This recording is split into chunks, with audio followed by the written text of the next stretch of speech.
Arab Saudi sudah menutup diri. Masjidil Haram sudah tidak lagi didatangi untuk umroh.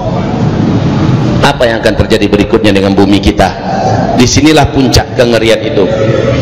Wahai bapak, ibu yang kami muliakan, orang kalau sudah tidak umroh ke sana, bahaya bagi bumi ini. Orang kalau sudah tidak tawaf sekitar Ka'bah, bumi ini terancam. Sebab apa?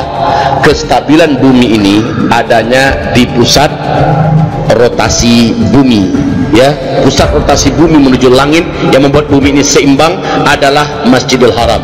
Dari situ langsung tembus ke Sidratul Muntaha, ibarat tali, ya, di sini gantungannya, dan ini akan terus berputar selama orang masih tawaf di dalamnya. Coba bayangkan ketika gasing berputar, ketika putarannya kencang karena banyak orang-orang tawaf, maka gasing itu akan stabil, betul tidak? Tapi bagaimana ketika gasing tadi sudah melemah karena sudah tidak ada lagi yang memusingnya, yang memutarnya, maka dia akan melemah. Semakin melemah putaran gasing, apa yang terjadi pada gasing? Gasing akan labil, dia akan goncang. Makin dekat dia berhenti, makin goncang. Disitulah tahun-tahun gempa, kata Rasulullah.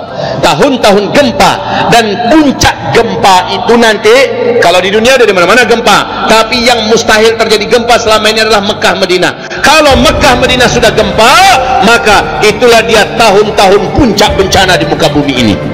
Tempat yang paling aman, tempat yang paling tenang di bumi yang didoakan oleh Nabi Muhammad, Nabi Ibrahim, sudah terjadi gempa-gempa dahsyat, maka itu pertanda apapun negara di muka bumi akan terjadi bencana-bencana yang mengerikan.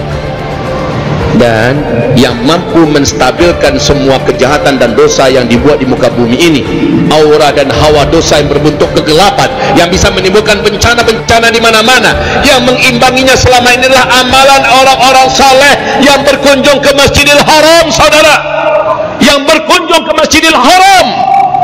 Mereka beribadah ke sana, nilai ibadah salat saja di situ 100.000 kali lipat. Satu kali salat nilainya sama dengan 100.000 kali lipat salat di masjid-masjid yang lain.